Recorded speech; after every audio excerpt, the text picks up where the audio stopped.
నమస్తే, welcome to our channel. నేను Soujanya. Road side lunch 12 to 4 పెట్టుకుని లంచ్ అమ్మేటువంటి కుమారి ఆంటీ పరిస్థితి ఇప్పుడు ఎలా ఉంది అని అంటే, ఎక్కడ చూసినా ఆవిడ పేరే వినిపిస్తూ ఉంది. ఈవెన్ ఆంధ్రప్రదేశ్ రాజకీయాల్లో కూడా ఆవిడ పేరే వినిపిస్తోంది. లోకేష్ కూడా కుమారి ఆంటీకి కాల్ చేసి గుడివాడ పిలిపించుకుంటున్నారు, అక్కడ మాట్లాడబోతున్నారు అన్నట్టుగా వార్తలు వినిపిస్తున్నాయి. మరి ఈ వార్తలు ఎంతవరకు వాస్తవం ఏంటి, ఈ అంశానికి సంబంధించి మనకి పూర్తి వివరాలను తెలియజేయడానికి, వారి విశ్లేషణని మనతో పంచుకోవడానికి ఈరోజు మనతో పాటు ఉన్నారు senior journalist, senior political analyst CS Rao garu ఉన్నారు. వారితో మాట్లాడదాం. నమస్తే అండి. నమస్తే సౌజన్య. సో ఆంధ్రప్రదేశ్ రాజకీయాల్లో కూడా కుమారి ఆంటీ వచ్చింది. ఆవిడ బాబు ఇక్కడ మాదాపూర్లో ఐటీసీ కోహినూర్ పక్కన ఉండేటువంటి రోడ్ సైడ్ ఎదురుగా ఫుట్పాత్ మీద ఆవిడ లంచ్ స్ట్రీట్ ఫుడ్ వెండర్ ఆవిడ. సో ఆవిడ ఆంధ్రప్రదేశ్ రాజకీయాల్లోకి ఎలా వెళ్ళింది, లోకేష్ కూడా ఆవిడని పిలిపించుకోబోతున్నారు అనేటువంటి వార్తలు వినిపిస్తూ ఉన్నాయి. అంటే ఆవిడ ఫుడ్ అక్కడ పెట్టడం వల్ల కొంచెం ట్రాఫిక్ జామ్ అయింది, అది మూసేస్తున్నారు ట్రాఫిక్ పోలీసులు అన్నట్టుగా కూడా వార్తలు వినిపించాయి. సో దీనికి రియాక్షన్గా లోకేష్ గారు పిలిచారు అన్నట్టుగా వార్తలు వస్తున్నాయి. వీటిలో ఎంతవరకు వాస్తవం ఉంది?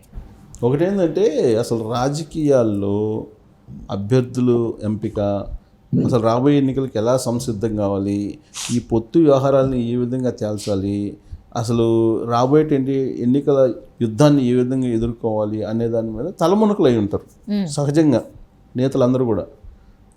లేదా ఇప్పుడు స్ట్రీట్ ఫుడ్ పెట్టుకున్నటువంటి వెండర్గా ఉన్నటువంటి దాసరి సాయి కుమారి గురించి పట్టించుకునేటువంటి తీరిక ఉందా వీళ్ళకి అసలు అనే ప్రశ్న వేసుకుంటే కనుక చాలామంది లైట్గా తీసుకుంటారు. ఇదంతా అబద్ధం, ఇది నిజం కాదు అనేది సహజంగా. కానీ ఇప్పుడు నడుస్తుంది ఏంటి, సోషల్ మీడియా యుగం నడుస్తుంది. ఈ యుగంలో సోషల్ మీడియాలో ఎవరు ఎక్కువ పాపులర్గా ఉన్నారో వాళ్ళ వైపు రాజకీయ పార్టీలు చూస్తూ ఉన్నాయి.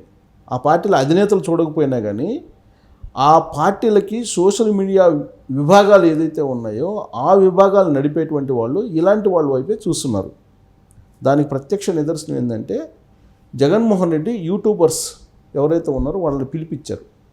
దాదాపు 300 మంది యూట్యూబర్స్ ఉన్నారని ఐడెంటిఫై చేసి వాళ్ళని 150 మందిని ఒక గెట్ టుగెదర్కి పిలిపించారు ఆ మధ్యకాలంలో అనేది ఒక న్యూస్. సో దానికి బలం చేకూరేలా టిక్ టాక్ దుర్గారావు మనకి ఏ విధంగా వైరల్ అయ్యారో మనకు తెలుసు.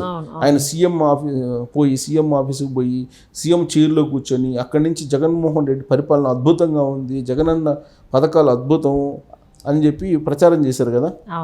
అదే తరహాలో యూట్యూబర్స్ని అనేక మందిని ఇప్పుడు వైఎస్ఆర్ కాంగ్రెస్ పార్టీ తన వైపు తిప్పుకొని ప్రచారం చేయించుకుంటుంది. దానికి ప్రతిఫలంగా ఏమి ఇస్తారో అందరికీ తెలిసిందే.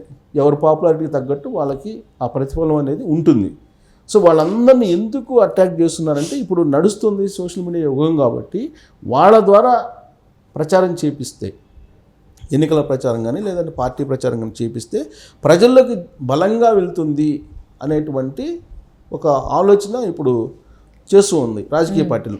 దానికి కారణం ఏంటంటే తెలంగాణ అసెంబ్లీ ఎన్నికల్లో 2023లో జరిగిన అసెంబ్లీ ఎన్నికల్లో సోషల్ మీడియా కీలక పాత్ర పోషించింది. మెయిన్ మీడియా చేయలేనటువంటి పని సోషల్ మీడియా చేసింది. కేవలం సోషల్ మీడియా కారణంగానే కాంగ్రెస్ పార్టీ అధికారంలో రాగలిగింది, రేవంత్ రెడ్డిని సీఎం చేయగలిగింది అనేది సర్వత్రా వినిపిస్తున్నటువంటి మాట. అది నిజం కూడా. ఎందుకనంటే మెయిన్ మీడియా అంతా కూడా ఆల్మోస్ట్ కేసీఆర్ అండర్లో ఉండిపోయింది. కేసీఆర్ని కాదని, కల్వకుంట్ల ఫ్యామిలీని కాదని ఒక్క న్యూస్ కూడా ఇచ్చేటువంటి దమ్ము ధైర్యం ఉన్నటువంటి మీడియా చాలా చిన్న భాగం మాత్రమే ఉంది. మేజర్ భాగం కేసీఆర్ గురించి కానీ కల్వకుంట్ల ఫ్యామిలీ గురించి కానీ ఒక్క న్యూస్ కూడా బయటికి ఇచ్చేటువంటి ధైర్యం చేయలేదు. ఈవెన్ మేడిగడ్డ విషయంలో కూడా 1-2 ఛానల్స్, 1-2 మీడియా సంస్థలు తప్పితే మిగతా వాళ్ళు అసలు ఆ న్యూస్నే స్ప్రెడ్ చేయకుండా, ఆ న్యూస్ని ఇవ్వకుండా దాచే ప్రయత్నం కూడా చేశారు. సో అంత బిక్కుబిక్కుమంటూ భయపడుతూ ఉన్నటువంటి రోజుల్లో సోషల్ మీడియా బయటకు వచ్చి సోషల్ మీడియా అనేక అంశాలను బయటకు తీసుకొచ్చింది. తెలంగాణలో సీన్ కట్ చేస్తే రేవంత్ రెడ్డి ముఖ్యమంత్రి అయ్యారు. కాబట్టి మెయిన్ మీడియా కన్నా ఇవాళ సోషల్ మీడియా చాలా పవర్ఫుల్. ఇది రాజకీయ పార్టీలు గుర్తించాయి.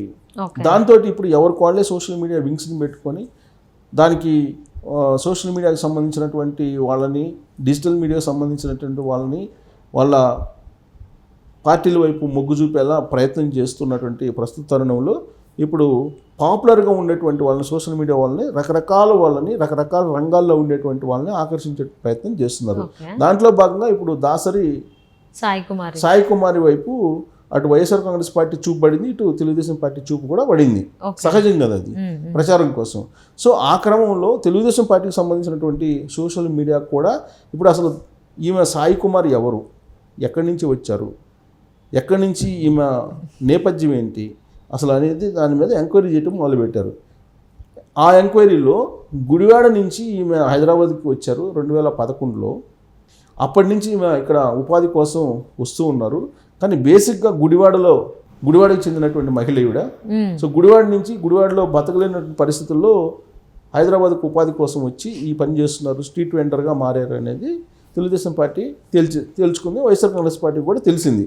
సో ఇప్పుడు గుడివాడ నుంచి ఇప్పుడు తెలుగుదేశం పార్టీ నుంచి ప్రచారం చేయించుకోవడానికి ఈ దాసరి సాయి కుమారి అనే ఆవిడ పనికొస్తారా, అసలు ఈ ఏ పార్టీ, ఈ మూలాలు ఏంటి అనే దాని మీద ఎంక్వైరీ చేస్తున్నటువంటి క్రమంలో లోకేష్ ఒక బంపర్ ఆఫర్ ఇచ్చారు అని, ఆమె వచ్చి కనుక రేపు ఎలక్షన్లో తెలుగుదేశం పార్టీకి అనుకూలంగా పోటీ చేస్తే అక్కడ ఉండేటువంటి కొడాలి నాని ఎవరైతే ఉన్నారో, కొడాలి వెంకటేశ్వరరావు అలియాస్ నాని మాజీ మంత్రి ఎవరైతే ఉన్నారో ఆయనకి వ్యతిరేకంగా ప్రచారం చేసేటువంటి సత్తా ఉందా ఇంకి అనేటువంటి దాన్ని పరిశీలిస్తున్నారు అనేది తెలుగుదేశం పార్టీ వర్గాల్లో, సోషల్ మీడియా వర్గాల్లో ఎక్కువగా వినిపిస్తుంది. ఇక దీని మీద రకరకాలుగా ప్రచారం చేయటం అనేది సహజం కదా, అటు వైసీపీ మీడియా కానీ, సోషల్ మీడియా కానీ, ఇటు తెలుగుదేశం సోషల్ మీడియా కానీ.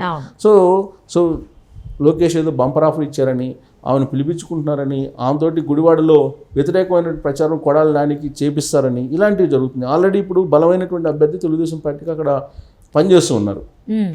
సో ఆల్రెడీ అక్కడ చాలా గ్రౌండ్ లెవెల్లో చాలా బలంగా వెళ్తున్నటువంటి పరిస్థితుల్లో ఇప్పుడు కొడాలి నానికి వ్యతిరేకంగా అక్కడ ఉండేటువంటి సిచ్యువేషన్, గుడివాడ అద్భుతం అని చెప్తున్నాడు కదా కొడాలి నాని. సో గుడివాడ నేను అద్భుతంగా అభివృద్ధి చేశాను, గుడివాడలో ఉపాధి అవకాశాలు పెంచాను అని చెప్తున్నారు కదా. ఉపాధి అవకాశాలు లేక గుడివాడ నుంచి వెళ్ళింది కాబట్టి ఆమె కొడాలి నాని ఏమీ చేయలేదు, కొడాలి నాని కాన్స్టిట్యున్సీకి అసలు ఏమీ చేయలేని పరిస్థితుల్లో ఉపాధి కోసం హైదరాబాదు వెళ్ళడానికి నడుం కట్టారు అప్పట్లో ఎవరు, కుమారి ఆంటీ. కాబట్టి ఈ విషయాన్ని అసలు కుమారి ఆంటీ చేత చెప్పిస్తేనే అసలు మొత్తం కొడాలి నాని వ్యవహారం బయటపడుతుంది కదా అనేటువంటి ఉద్దేశంతో తెలుగుదేశం పార్టీ ఆ మీద కాన్సన్ట్రేషన్ చేసిందని చెప్పి కూడా తెలుస్తుంది. అయితే ఇప్పుడు సోషల్ మీడియాలో గత 24 గంటల నుంచి నడుస్తున్నటువంటి వార్ వైసీపీకి తెలుగుదేశం పార్టీకి మధ్య చూస్తే ఆమె వైఎస్ఆర్ కాంగ్రెస్ పార్టీకి సంబంధించినటువంటి మహిళగా కనిపిస్తుంది. ఎందుకంటే నాకు జగనన్న ఇచ్చిన ఆశ తప్ప నాకు ఏది లేదని చెప్పి అంటుందని అంటే వైఎస్ఆర్ కాంగ్రెస్ పార్టీ సానుభూతి పరురాలుగా భావిస్తూ ఉన్నారు. కానీ ఆమె నేపథ్యం ఇవన్నీ కనుక చూస్తే తెలుగుదేశం పార్టీకి ఏమన్నా అనుకూలంగా ఉందా? ఎందుకంటే కొడాలి నాని ఆల్మోస్ట్ 2014 ముందు దాకా ఆయన తెలుగుదేశం పార్టీలోనే ఉన్నాడు. సో కాబట్టి ఒకవేళ ఆమె పూర్వపు తెలుగుదేశం పార్టీకి సంబంధించినటువంటి మహిళ ఏంటి అనేది ఎంక్వైరీ చేస్తున్నారు. ఒకవేళ కనుక తెలుగుదేశం పార్టీకి ప్రచారం చేయడానికి ప్రచారం చేస్తానని వస్తే కనుక ఒక బంపర్ ఆఫర్ అయితే ఇచ్చేటువంటి అవకాశం ఉందనేది ఇప్పుడు సోషల్ మీడియాలో జరుగుతున్నటువంటి ప్రచారం. ఓకే, సో అంటే ఆంధ్ర రాజకీయాల్లో కుమారి ఆంటీ కూడా ఒక రోల్ ప్లే చేయబోతున్నారనమాట రాబోయేటువంటి రోజుల్లో. సో ఆవిడ ఏ పార్టీ వైపు మొగ్గు చూపుతారు ఏంటి అనేది వేచి చూద్దాం. గుడివాడ వరకు ఉపయోగించుకోవాలని చూస్తున్నారు. అంటే బందరు టికెట్ ఏమో వైసీపీ ఇస్తారేమో అని చెప్పి అనుకుంటుంటే గుడివాడలో ప్రచారానికి ఉపయోగించుకోవాలని తెలుగుదేశం పార్టీ ఏదో ప్రయత్నం చేస్తుందనేది ఇంకొక కోణం.